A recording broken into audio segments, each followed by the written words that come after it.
스페인 마드리드 중심가의 한 사무실 건물 17층. 오후 3시에 따스한 햇살이 유리창을 통해 들어오는 가운데 안토니오 마르티네스는 컴퓨터 화면을 뚫어져라 바라보고 있었습니다. 현대자동차, 미국 대신 유럽 동남아 수출 확대 전략 발표. 40세의 무역 컨설턴트 안토니오에게 이 뉴스는 단순한 산업 동향 이상의 의미였습니다. 바로 그가 3개월째 진행하고 있는 대형 프로젝트.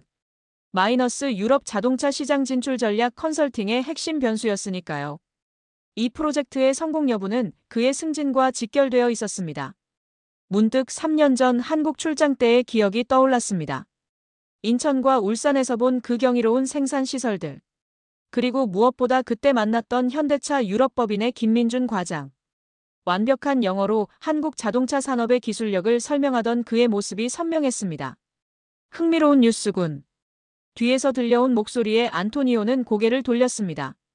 회사의 선임 파트너인 로베르토 산체스가 그의 어깨 너머로 화면을 들여다보고 있었습니다. 로베르토, 이 뉴스를 어떻게 보십니까? 아시아 기업들의 전형적인 허풍이지. 미국에서 밀려나니까 다른 시장으로 눈을 돌린다고.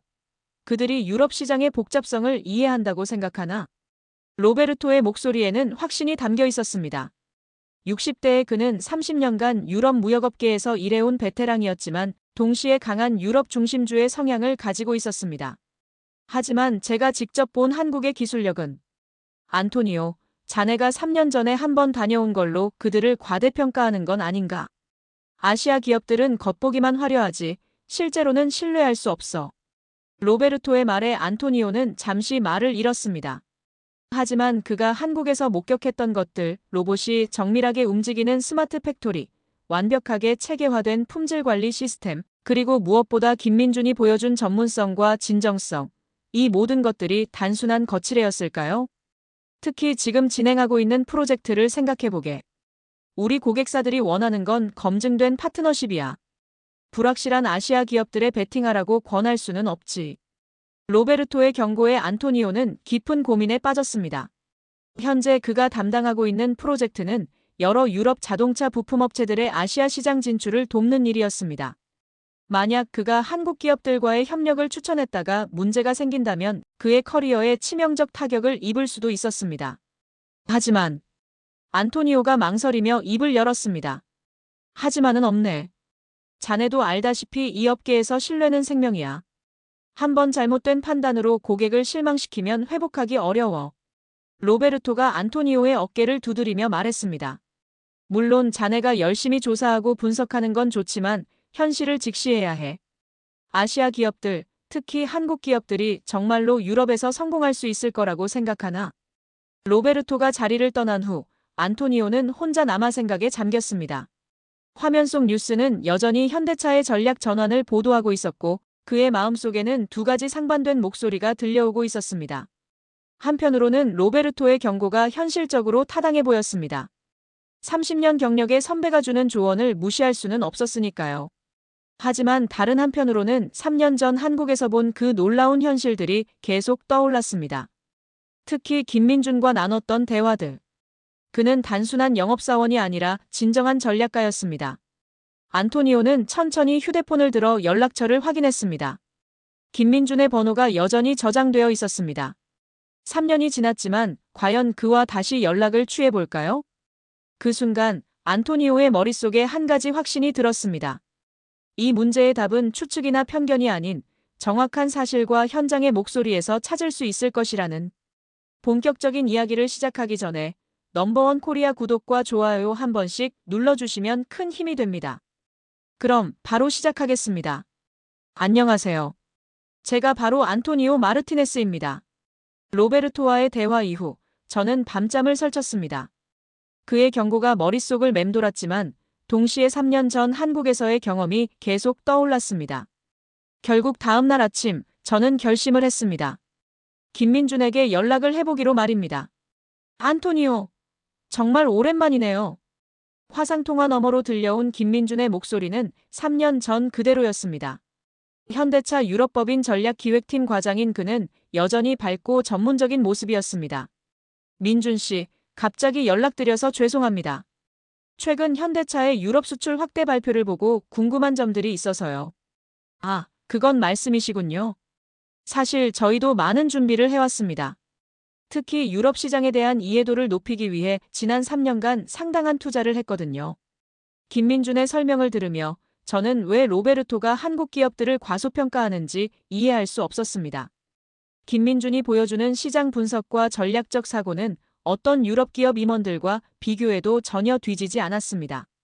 하지만 솔직히 말씀드리면 저희 회사 내에서는 회의적인 시각도 있습니다. 아시아 기업들이 유럽 시장에서 성공하기 어렵다는 의견이 많아서요. 그런 우려는 충분히 이해합니다. 하지만 안토니오 씨께서 3년 전에 직접 보신 것처럼 저희는 단순히 수출만 늘리려는 게 아닙니다. 유럽 고객들의 니즈를 정확히 파악하고 그에 맞는 제품과 서비스를 제공하려고 합니다. 김민주는 화면을 통해 몇 가지 자료를 보여주었습니다. 유럽 각국의 자동차 시장 트렌드 분석, 환경 규제 대응 방안, 그리고 현지 파트너십 전략까지 모든 것이 체계적이고 구체적이었습니다. 이 정도 준비라면 저는 속으로 감탄했습니다. 통화를 마친 후 저는 자신감을 얻었습니다. 로베르토의 우려가 이해는 되지만 그것이 편견에 기반한 것일 수도 있다는 생각이 들었거든요. 하지만 그 자신감은 오래가지 못했습니다. 안토니오, 사무실로 좀 와보게. 로베르토의 부름을 받고 그의 사무실로 향했을 때 저는 예상치 못한 상황과 마주했습니다. 책상 위에는 여러 유럽 언론 기사들이 펼쳐져 있었고 모두 아시아 자동차 기업들의 유럽 진출 실패 사례를 다룬 것들이었습니다. 자네가 어제 한국 기업 담당자와 통화했다고 들었네. 저는 깜짝 놀랐습니다. 어떻게 알았을까요? 정보 수집 차원에서. 안토니오, 이걸 보게. 로베르토는 한 기사를 제 앞에 밀어놓았습니다. 지난해 한국의 모 자동차 부품업체가 독일에서 벌인 일이야. 품질 문제로 리콜 사태까지 벌어졌어. 기사를 읽어보니 실제로 심각한 문제였습니다. 하지만 이것이 모든 한국 기업을 일반화할 근거가 될 수는 없지 않을까요? 로베르토, 하지만 이건 개별 사례이고. 개별 사례? 자네는 너무 순진하네. 이런 일들이 한두 번인가? 아시아 기업들은 비용 절감을 위해서라면 품질을 희생하는 경우가 많아. 특히 해외 시장에서는 더욱 그렇지. 로베르토의 목소리가 점점 높아졌습니다. 우리 고객사들을 생각해보게. 메르세데스, BMW, 아우디. 이들이 원하는 건 최고 품질의 파트너야. 위험을 감수하면서까지 검증되지 않은 업체와 일할 이유가 뭐가 있나? 하지만 제가 직접 본 한국의 기술력은 3년 전 일주일 견학으로 뭘 제대로 알 수 있었겠나? 그들이 자네에게 보여준 건 가장 좋은 부분만이었을 거야. 저는 할 말을 잃었습니다. 로베르토의 논리가 완전히 틀렸다고 할 수는 없었으니까요. 하지만 김민준과의 통화에서 느꼈던 그 전문성과 진정성은 어떻게 설명해야 할까요? 안토니오, 자네가 이 프로젝트의 성공을 원한다면 현실을 직시해야 해. 우리는 컨설팅 회사야. 고객에게 최선의 조언을 해야 할 의무가 있어. 그 순간 제 핸드폰에 메시지가 왔습니다. 김민준이었습니다. 안토니오 씨, 통화 후 생각해보니 더 구체적으로 설명드릴 것들이 있습니다. 혹시 내일 저녁에 시간이 되시면 더 자세한 자료를 준비해서 화상회의를 해볼까요? 저는 로베르토를 바라보았습니다. 그의 눈에는 그만두라는 경고가 담겨 있었습니다. 하지만 동시에 제 마음 한구석에서는 다른 목소리가 들렸습니다. 정말 확인해보지도 않고 포기할 것인가? 로베르토, 저는 더 정확한 정보를 얻어보고 싶습니다. 적어도 제대로 된 판단을 하기 위해서라도요. 안토니오. 로베르토의 얼굴이 굳어졌습니다. 물론 신중하게 접근하겠습니다. 하지만 편견보다는 사실에 기반해서 판단하고 싶습니다. 그 순간 저는 느꼈습니다. 이 문제는 단순히 비즈니스 전략을 넘어서 제 전문가로서의 신념과 연결되어 있다는 것을, 그리고 김민준이라는 믿을 만한 정보원이 있다는 것이 저에게는 큰 희망이었습니다. 로베르토는 더 이상 말하지 않았지만 그의 표정에서 저는 알 수 있었습니다. 앞으로 이 문제로 인해 회사 내에서 상당한 갈등이 있을 것이라는 걸 말입니다. 하지만 저는 이미 결심했습니다. 진실을 찾아보겠다고. 그날 밤 김민준에게 답장을 보냈습니다. 내일 저녁 8시 화상회의 진행하겠습니다. 가능한 한 구체적인 자료들을 부탁드립니다. 보내기 버튼을 누르며 저는 알고 있었습니다. 이것이 제 커리어에서 중요한 전환점이 될 수도 있다는 걸 말입니다. 그날 저녁 김민준과의 화상회의를 앞두고 저는 3년 전 한국 출장 당시의 일기를 다시 꺼내 읽어보았습니다. 로베르토의 말처럼 정말 제가 착각한 것일까요? 아니면 그때 본 것들이 진짜였을까요? 일기 첫 페이지를 펼치니 2022년 4월 15일 울산 현대차 공장 방문 기록이 나왔습니다. 오전 9시 울산 현대차 공장 도착. 안내를 맡은 김민준 과장의 첫인상, 완벽한 영어 실력과 체계적인 설명 능력의 놀람. 단순한 홍보가 아닌 진정한 기술적 이해를 바탕으로 한 설명. 그날의 기억이 선명하게 되살아났습니다. 김민준은 저를 일반적인 견학 코스가 아닌 품질 검사실로 데려갔습니다. 그곳에서 그는 독일 아우디와 같은 수준의 품질 테스트를 진행한다고 설명했습니다. 오히려 일부 항목에서는 더 엄격하다는 것이었습니다. 실제로 그곳에서 본 품질 검사 과정은 놀라웠습니다.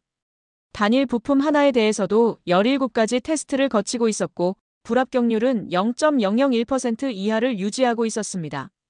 김민준은 이런 엄격한 품질 관리 시스템을 유지하는 비용이 상당하지만 단기 이익보다는 장기적 신뢰를 선택했다고 말했습니다. 특히 유럽 시장을 목표로 한다면 절대 타협할 수 없는 부분이라는 것이었습니다. 그때 김민준이 보여준 또 다른 것이 있었습니다. 바로 직원들의 모습이었습니다. 공장 내 모든 직원들이 자신의 업무에 대해 명확한 이해를 가지고 있었고 품질에 대한 책임감이 남달랐습니다. 한 용접 담당자는 자신이 용접한 부분 때문에 유럽 도로에서 문제가 생기는 일은 절대 없도록 하겠다고 말했습니다. 그 순간 저는 깨달았습니다. 이것은 단순한 제조업이 아니라 하나의 문화였다는 것을. 일기의 다른 페이지를 넘기니 더욱 인상 깊었던 기록이 나왔습니다. 4월 16일 저녁 김민준 과장과의 개인적 대화. 그가 보여준 한국 자동차 산업에 대한 비전과 철학. 그날 저녁 김민준은 저를 부산의 한 조용한 카페로 데려갔습니다. 그곳에서 그는 현대차가 유럽에 진출하려는 이유가 단순한 시장 확장만이 아니라고 털어놓았습니다. 진정으로 글로벌 스탠다드를 인정받고 싶다는 것이었습니다. 유럽은 자동차 기술의 본고장이자 가장 까다로운 시장이기 때문에 그곳에서 성공한다는 것은 자신들의 기술력이 세계 최고 수준임을 증명하는 일이라고 했습니다. 하지만 쉽지 않을 거라는 제 우려에 김민준은 그래서 더욱 완벽해야 한다고 답했습니다. 실수할 여지가 없다는 것이었습니다. 한 번의 실패가 모든 한국 기업들에게 타격을 줄 수 있기 때문이었습니다. 그때 김민준이 한 말이 지금도 기억납니다. 만약 훗날 현대차가 정말로 유럽 진출을 본격적으로 추진한다면 비즈니스적 관계로서 도움을 요청할 수 있겠느냐는 것이었습니다. 저는 물론이라고 답했지만 그때가 되면 제대로 된 준비를 보여주어야 할 것이라고 덧붙였습니다. 김민준은 그때가 되면 저도 놀랄만한 준비를 해오겠다고 약속했습니다. 그것이 우리 사이의 약속이었습니다. 일기를 덮고 나니 시간은 이미 오후 7시 50분이었습니다. 곧 김민준과의 화상회의가 시작될 시간이었습니다. 그 순간 제 핸드폰에 로베르토에게서 메시지가 왔습니다. 내일 아침 중요한 회의가 있으니 너무 늦지 말고 들어오라는 것과 한국 기업권은 신중하게 접근하라는 당부였습니다. 저는 깊게 숨을 들이쉬었습니다. 3년 전 김민준과의 약속, 그리고 지금 로베르토의 경고. 이 두 가지 사이에서 저는 어떤 선택을 해야 할까요? 정확히 8시 화상통화가 연결되었습니다. 화면 속 김민준은 3년 전과 달라진 게 있었습니다. 더욱 성숙해 보였고 자신감도 넘쳤습니다. 그리고 그의 뒤편으로는 체계적으로 정리된 자료들이 보였습니다. 김민준은 3년 전의 약속을 기억한다고 했고 그래서 오늘 자료들을 준비했다고 설명했습니다. 그가 화면 공유를 시작하며 보여준 첫 번째 자료는 지난 3년간 현대차가 유럽 진출을 위해 투자한 내용들이었습니다.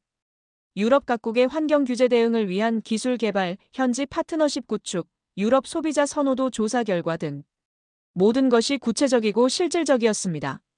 특히 인상 깊었던 것은 독일, 프랑스, 영국의 주요 품질 인증 기관으로부터 모든 인증을 받았다는 점이었습니다. 유럽 어느 나라에서도 통용되는 품질 보증서들이었습니다. 저는 감탄했습니다. 이 정도 준비라면 로베르토의 우려가 기우일 수도 있겠다는 생각이 들었습니다. 실제 유럽 시장에서의 경쟁력에 대한 제 질문에 김민준은 정직한 답변을 해주었습니다. 아직 브랜드 인지도에서는 독일 프리미엄 브랜드들을 따라갈 수 없지만 기술력과 가격 경쟁력, 그리고 무엇보다 고객 서비스 품질에서는 충분히 경쟁할 수 있다는 것이었습니다. 구체적인 근거로 그가 보여준 것은 북유럽에서 진행한 테스트 마케팅 결과였습니다. 놀랍게도 고객 만족도에서 독일 브랜드들과 거의 동등한 수준의 점수를 받았다는 내용이었습니다. 유럽에서 예상치 못한 문제가 발생할 경우의 대처 방안에 대해서도 김민주는 즉시 답변했습니다. 각국별로 현지 대응팀을 구성해 놓았고 24시간 내에 문제 해결이 가능한 시스템을 갖췄다는 것이었습니다. 무엇보다 한국 본사의 전폭적인 지원이 보장되어 있다고 했습니다. 화상회의를 마친 후 저는 깊은 생각에 잠겼습니다. 로베르토의 현실적 우려와 김민준이 보여준 철저한 준비.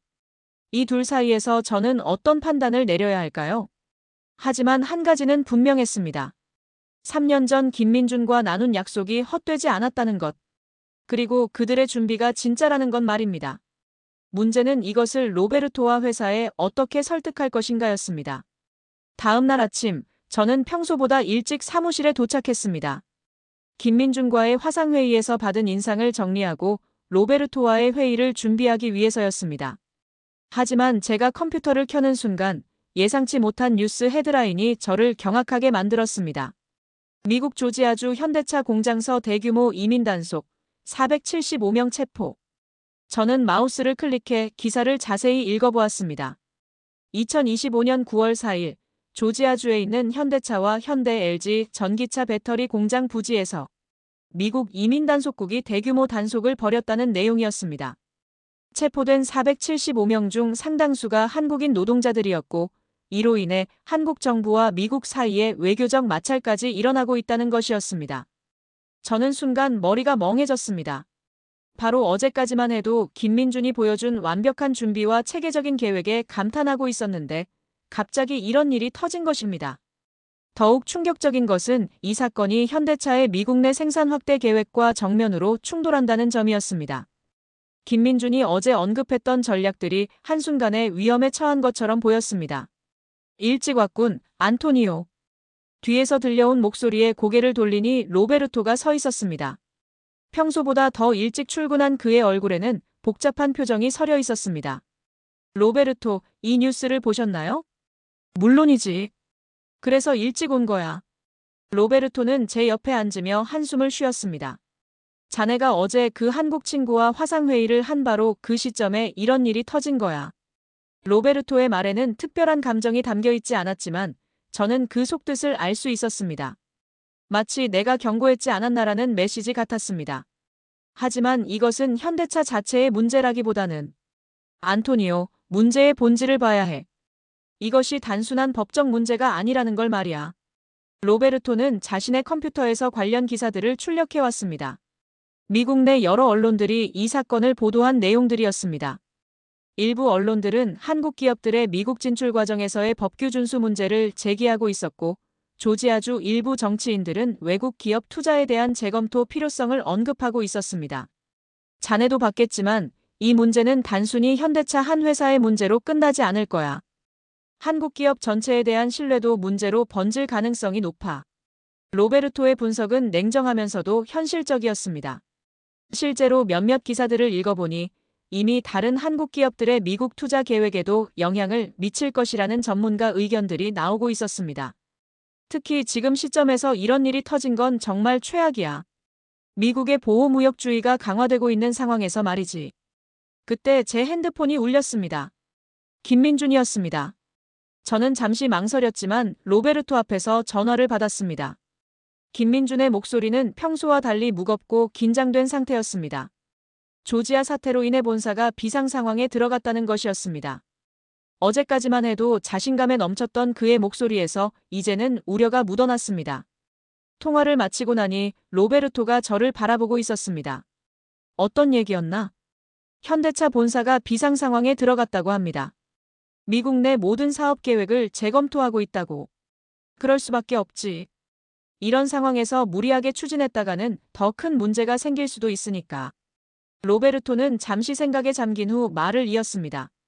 안토니오, 이제 현실이 보이나? 아무리 기술력이 뛰어나고 준비를 잘했다고 해도 이런 예측하지 못한 변수들이 생기는 게 국제 비즈니스야. 특히 정치적, 법적 리스크는 아무리 대비해도 완전히 피할 수는 없어. 저는 할 말을 잃었습니다. 어제까지만 해도 김민준이 보여준 철저한 준비에 감탄하며 로베르토의 우려를 기우라고 생각했었는데 하루 사이에 상황이 이렇게 바뀐 것입니다. 하지만 동시에 다른 생각도 들었습니다. 이런 위기 상황에서 한국 기업들이 어떻게 대응할 것인가? 과연 포기하고 물러날 것인가? 아니면 다른 방법을 찾을 것인가? 오후 2시경 추가 뉴스가 들어왔습니다. 한국 정부가 이 사건과 관련해 미국 정부와 긴급 협의를 진행한다는 내용이었습니다. 동시에 현대차 측에서도 공식 입장을 발표했습니다. 현대차의 공식 발표 내용은 예상보다 차분하고 체계적이었습니다.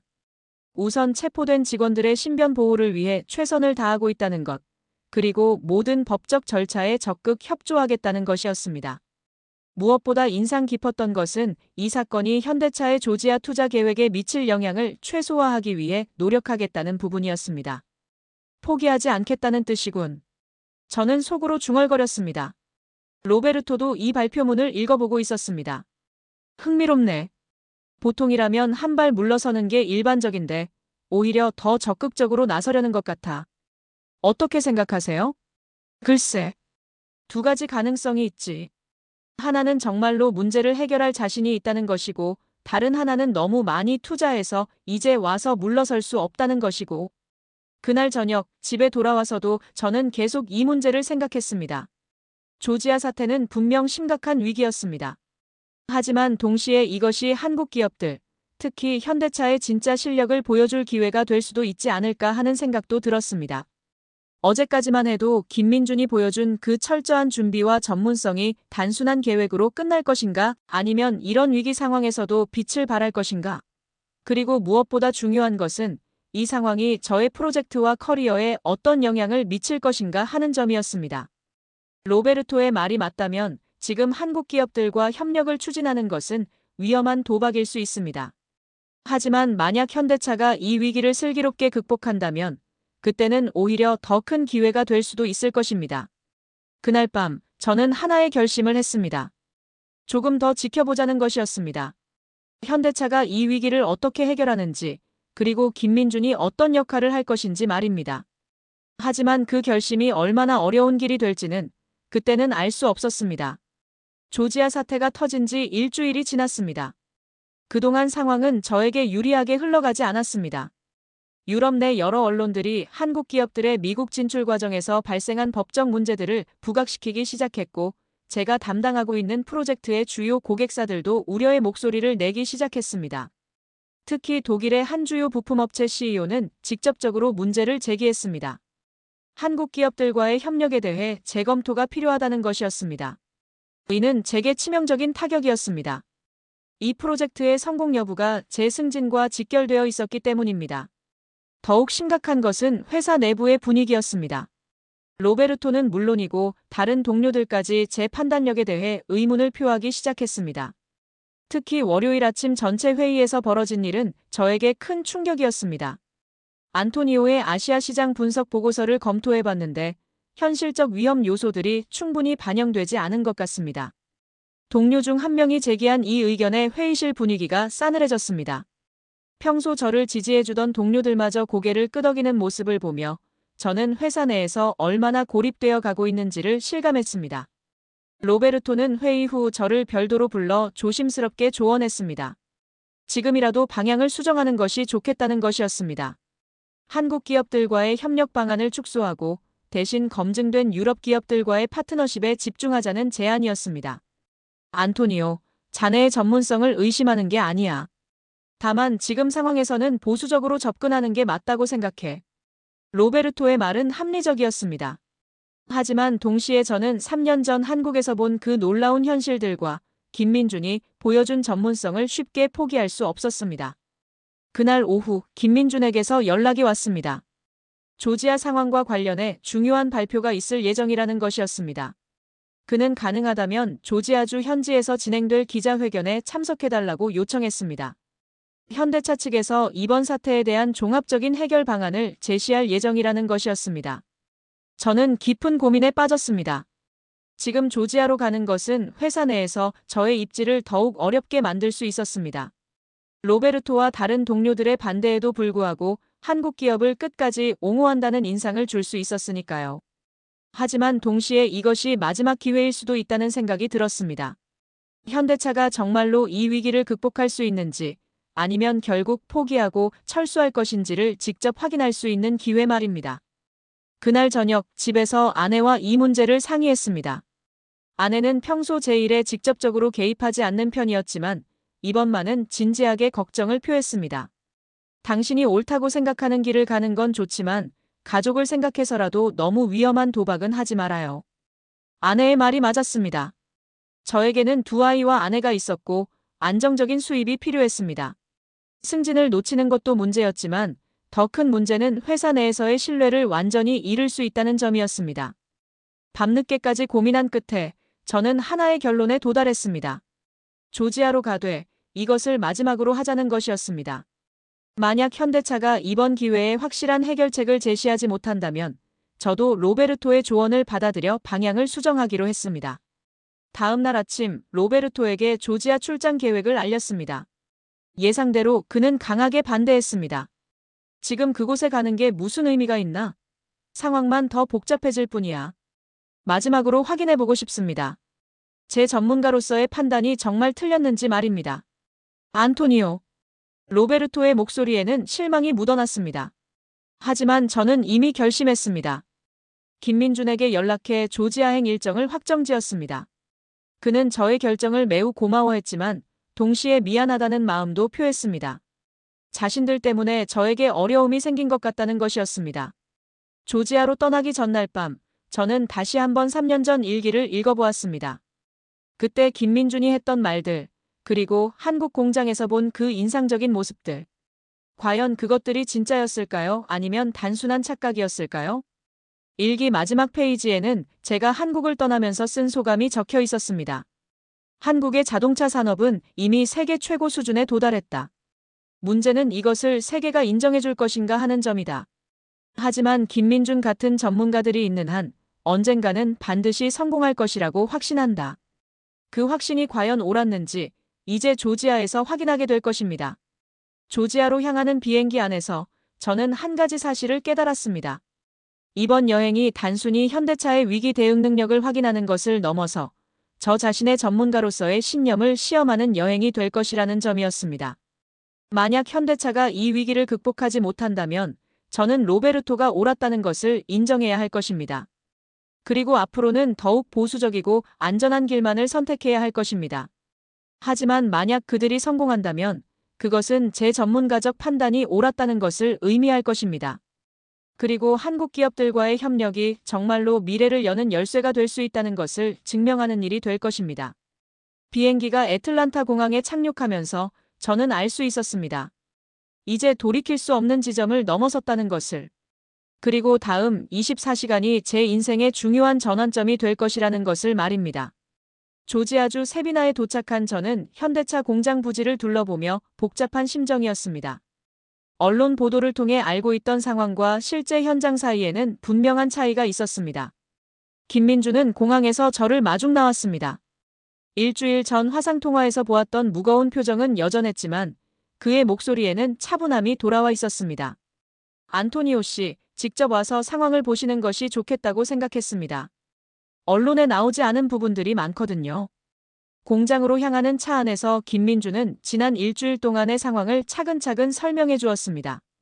9월 4일 이민 단속국의 단속으로 475명이 체포되었고 그중 300여 명이 한국인이었다는 것은 이미 알고 있던 사실이었습니다.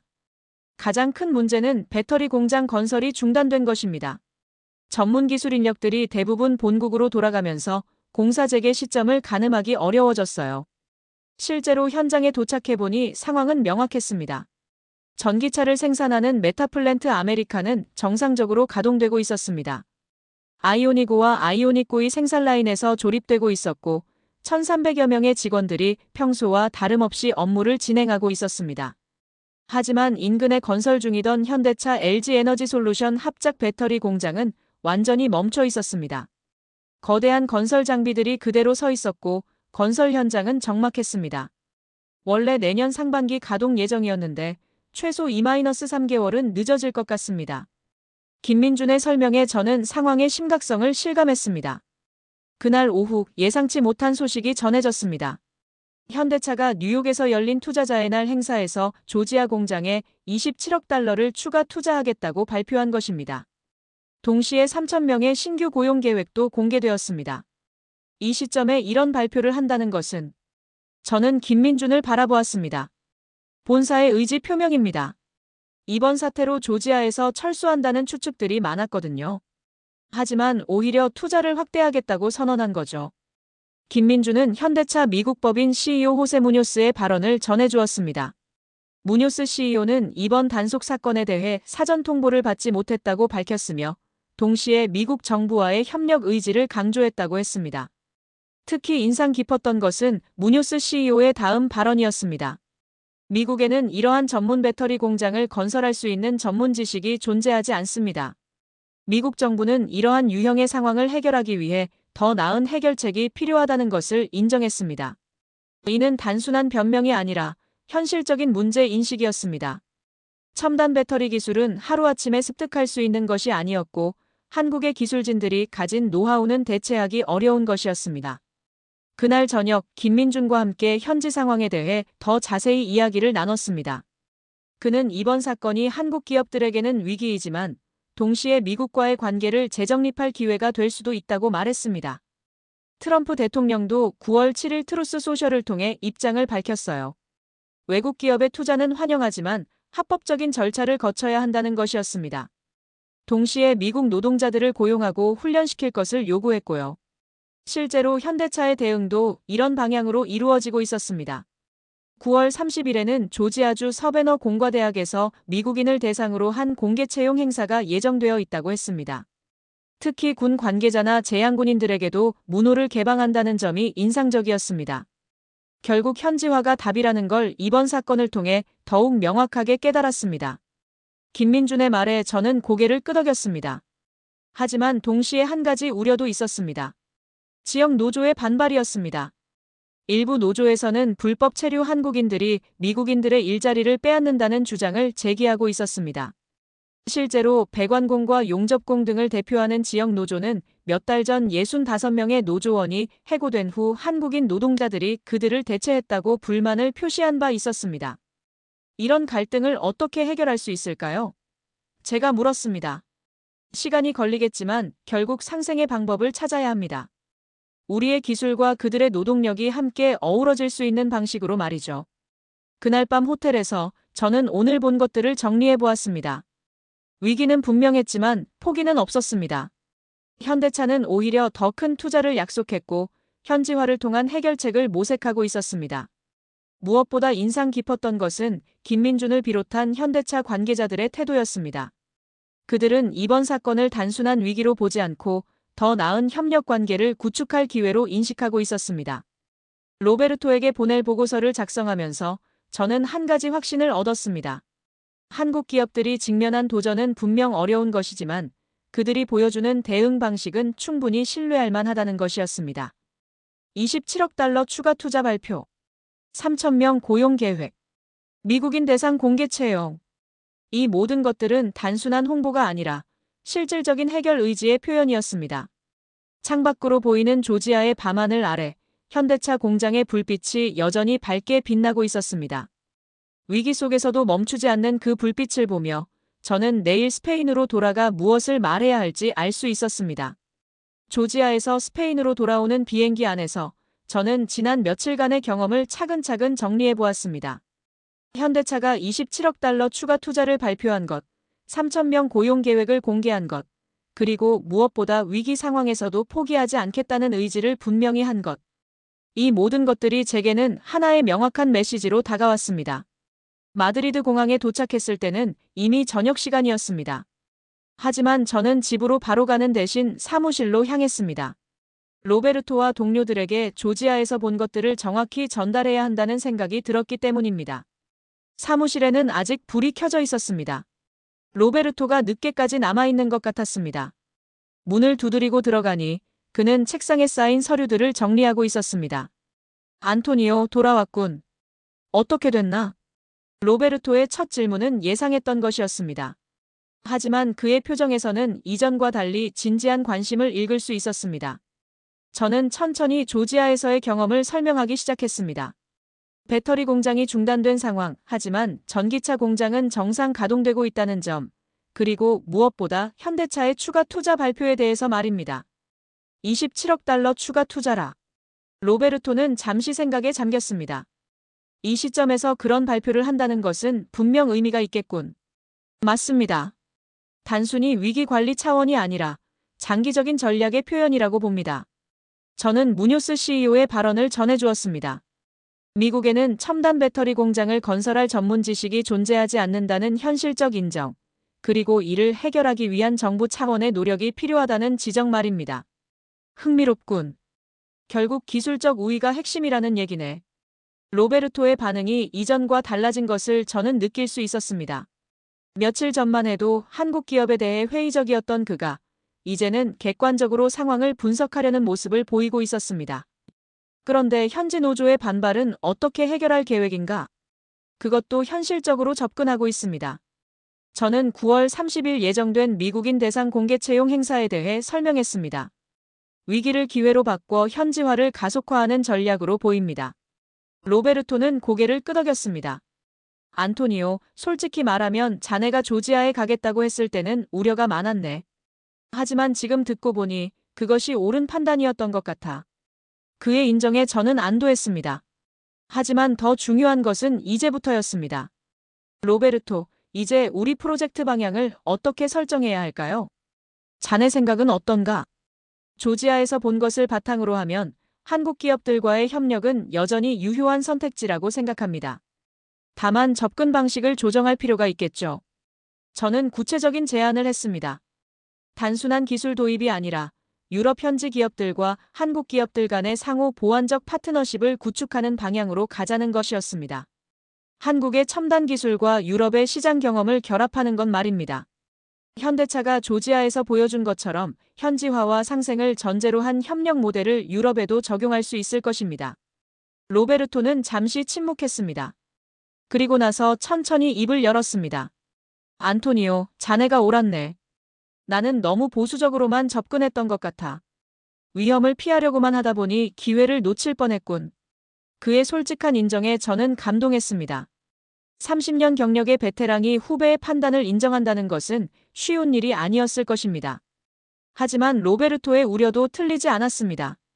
신중하게 접근해야 한다는 조언은 여전히 유효하고요. 그렇다면 이제부터는 함께 해보자. 자네의 한국 네트워크와 내 유럽 경험을 결합해서 말이야. 다음 날 아침 전체 회의가 열렸습니다. 일주일 전 저의 판단력에 의문을 제기했던 동료들 앞에서 저는 조지아 출장 결과를 발표해야 했습니다. 회의실에 들어서자 모든 시선이 저에게 집중되었습니다. 저는 침착하게 프레젠테이션을 시작했습니다. 현대차의 27억 달러 추가 투자 발표, 3,000명 고용 계획, 그리고 위기 상황에서도 사업을 확장하겠다는 의지. 이 모든 것들을 객관적인 데이터와 함께 설명했습니다. 결론적으로 한국 기업들의 글로벌 사업 수행 능력은 우리가 예상했던 것 이상입니다. 물론 위험 요소들이 존재하지만 그것을 관리하고 기회로 전환하는 능력 또한 충분히 검증되었다고 판단됩니다. 회의가 끝난 후 동료 중 한 명이 저에게 다가왔습니다. 안토니오, 솔직히 일주일 전에는 당신이 너무 성급하다고 생각했어요. 하지만 이런 결과를 보니 당신의 판단이 옳았다는 생각이 드네요. 그날 오후 독일의 주요 부품업체 CEO로부터 전화가 왔습니다. 일주일 전 한국 기업과의 협력에 대해 재검토가 필요하다고 말했던 바로 그분이었습니다. 안토니오, 현대차의 추가 투자 소식을 들었네. 우리도 한국 기업들과의 협력 방안을 다시 검토해보고 싶어. 저는 미소를 지었습니다. 위기는 때로 더 큰 기회의 문을 열어주는 것 같았습니다. 그날 저녁 김민준에게서 메시지가 왔습니다. 9월 30일 공개 채용 행사가 성공적으로 진행되었다는 소식이었습니다. 현장 면접을 통한 즉시 채용도 이루어졌고 특히 재향군인들의 지원이 많았다고 했습니다. 안토니오 씨가 조지아에 와주신 덕분에 많은 힘이 되었습니다. 앞으로도 계속 협력할 수 있기를 바랍니다. 김민준의 메시지를 읽으며 저는 3년 전 한국에서 시작된 인연이 이렇게 중요한 결실을 맺게 되었다는 것을 실감했습니다. 며칠 후, 저는 로베르토와 함께 새로운 프로젝트 계획서를 작성했습니다. 제목은 한-유럽 자동차 산업 상생 협력 모델이었습니다. 위험 관리와 기회 창출을 동시에 추구하는 균형 잡힌 접근법이었습니다. 안토니오, 이번 일을 통해 나도 많이 배웠네. 때로는 신념을 가지고 도전하는 것이 가장 안전한 길일 수도 있다는 걸 말이야. 로베르토의 말에 저는 고개를 끄덕였습니다. 조지아에서의 경험이 저뿐만 아니라 회사 전체에 새로운 관점을 제공했다는 것을 느낄 수 있었습니다. 그날 밤 집에서 가족과 함께 저녁을 먹으며 아내에게 말했습니다. 당신이 걱정했던 위험한 도박은 결국 옳은 선택이었어. 다행이에요. 하지만 앞으로는 이런 모험을 하기 전에 미리 상의해주세요. 아내의 농담 섞인 핀잔에 저는 웃음을 터뜨렸습니다. 하지만 마음 한편으로는 이번 경험이 제게 얼마나 큰 변화를 가져다 주었는지를 생각하고 있었습니다. 전문가로서의 신념과 현실적 판단 사이의 균형을 찾는 법을 배웠다고 할까요? 그로부터 한참이 지났습니다. 조지아 사태 이후 벌어진 변화들을 지켜보며 저는 많은 것을 배우게 되었습니다. 한 유럽 자동차 산업 상생 협력 모델 프로젝트는 예상보다 긍정적인 반응을 얻고 있었습니다. 독일의 주요 부품업체들이 현대차의 27억 달러 추가 투자 발표 이후 한국 기업들과의 협력에 대해 다시 관심을 보이기 시작했습니다. 로베르토는 제게 이번 프로젝트의 성과를 인정하며 승진 후보자로 추천했다고 알려주었습니다. 안토니오, 자네가 조지아에서 보여준 판단력이 결정적이었네. 위기 상황에서도 본질을 파악하는 능력이 바로 우리가 원하는 전문성이야. 하지만 저에게 더욱 의미 있었던 것은 승진 전망 그 자체보다는 이 과정에서 얻은 깨달음이었습니다. 진정한 전문가란 기존의 틀에 안주하는 사람이 아니라 변화하는 상황을 정확히 읽고 새로운 가능성을 탐구하는 사람이라는 것을 말입니다. 그러던 어느 토요일 오후, 가족과 함께 마드리드 외곽으로 드라이브를 나갔습니다. 고속도로를 달리던 중 앞서가던 차 한 대가 제 시선을 끌었습니다. 현대차 투싼이었습니다. 저 차 봐, 한국 차야. 제가 아내에게 말했습니다. 요즘 한국 차들 정말 많이 보이는 것 같아요. 디자인도 예쁘고. 아내의 말에 저는 미소를 지었습니다. 3년 전 한국에서 처음 현대차 공장을 견학했을 때 김민준이 했던 말이 떠올랐습니다. 언젠가는 유럽 도로에서 한국차를 자연스럽게 볼 수 있는 날이 올 것이라고 했던 그의 예언이 현실이 되고 있는 것입니다. 휴게소에서 잠시 쉬는 동안 저는 김민준에게 근황을 묻는 메시지를 보냈습니다. 곧 답장이 왔습니다. 안토니오 씨, 상황이 조금씩 정리되고 있어요. 배터리 공장 재개 계획을 수립 중이고 본사에서 전담 TF팀이 구성되었습니다. 저는 궁금했습니다. 언론에서는 여전히 공사 중단 상태라고 보도하고 있었는데 말입니다. 현실적으로 2-3개월 정도는 더 걸릴 것 같아요. 하지만 포기하지는 않습니다. 이번 경험을 통해 더욱 체계적인 현지화 전략을 마련하고 있거든요. 김민준의 설명을 들으며 저는 한국 기업들의 회복력을 다시 한번 실감했습니다. 위기를 단순히 견디는 것이 아니라 그것을 더 나은 시스템 구축의 기회로 바꿔가고 있는 것입니다.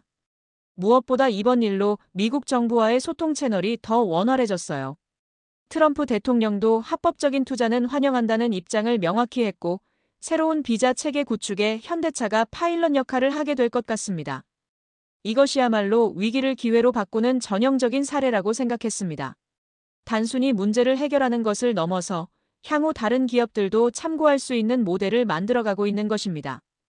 집으로 돌아오는 길에 저는 창밖 풍경을 바라보며 생각에 잠겼습니다. 한 달 전 조지아에서 본 것들, 그리고 그 이후 벌어진 변화들. 모든 것이 하나의 큰 그림을 이루고 있는 것 같았습니다. 한국이 단순한 기술 강국을 넘어서 진정한 글로벌 파트너로 자리매김하고 있다는 것. 그리고 그 과정에서 책임감과 지속 가능성이라는 가치를 중시한다는 것. 이것이 바로 제가 조지아에서 목격한 진실이었습니다. 그날 저녁 서재에서 일기를 쓰며 이런 문장을 남겼습니다. 오늘 고속도로에서 본 한국차 한 대. 그 차는 단순한 교통수단이 아니었다. 그것은 한 나라의 도전과 성취, 그리고 세계와의 약속을 상징하는 것이었다. 조지아에서 어려움을 겪었지만 포기하지 않고 더 나은 방법을 모색하는 과정 자체가 이미 성공의 증거였다. 며칠 후 회사에서 흥미로운 제안이 들어왔습니다. 유럽연합에서 아시아 기업들의 유럽 진출 가이드라인 작성 프로젝트에 참여해달라는 것이었습니다. 조지아 사태 이후 현대차의 대응을 분석한 제 보고서가 주목받았기 때문이었습니다. 로베르토는 저에게 이 프로젝트를 리드해보라고 했습니다. 안토니오, 자네가 가장 적합한 사람이야. 이론과 현실, 그리고 동서양의 관점을 모두 이해하고 있으니까. 새로운 도전의 시작이었습니다. 하지만 이번에는 두렵지 않았습니다. 조지아에서의 경험이 저에게 확신을 주었기 때문입니다. 한국 기업들과의 협력은 더 이상 위험한 모험이 아니었습니다. 그것은 미래를 향한 현명한 선택이었습니다. 다만 그 과정에서 상호 이해와 지속적인 소통이 필요하다는 것을 배웠을 뿐입니다. 프로젝트 준비를 위해 다시 한번 김민준에게 연락했습니다. EU 가이드라인 작성에 현대차의 경험을 반영하고 싶다고 했더니 그는 기꺼이 협조하겠다고 답했습니다. 안토니오 씨, 이런 가이드라인이야말로 정말 필요한 일이에요. 저희도 초기에 이런 체계적인 안내가 있었다면 더 수월했을 텐데요. 그의 말에서 저는 진정성을 느낄 수 있었습니다.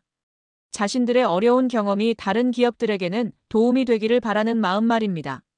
현재 배터리 공장이 중단된 상황이지만 이 과정에서 얻은 교훈들이 앞으로는 더 큰 자산이 될 것 같습니다. 체계적인 현지화 전략과 법규 준수 시스템을 구축하는 데 집중하고 있어요. 김민준의 설명을 들으며 저는 확신했습니다.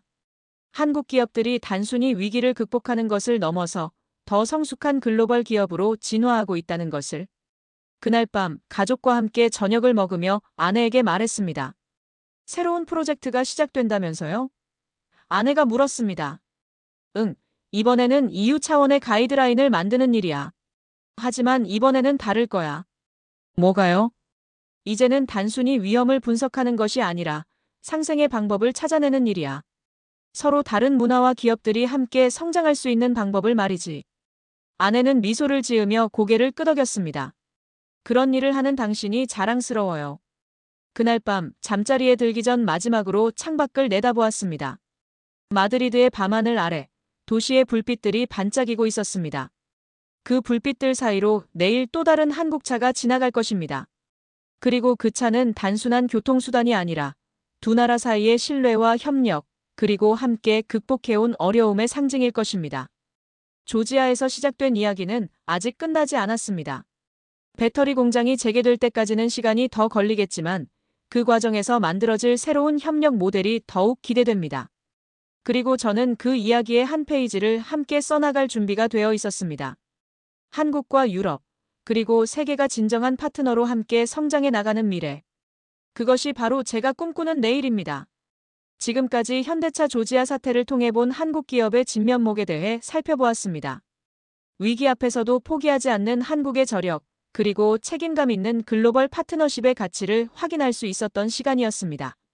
구독과 좋아요 한 번씩 눌러주시고 댓글로 여러분의 의견을 함께 나누어 주세요. 감사합니다.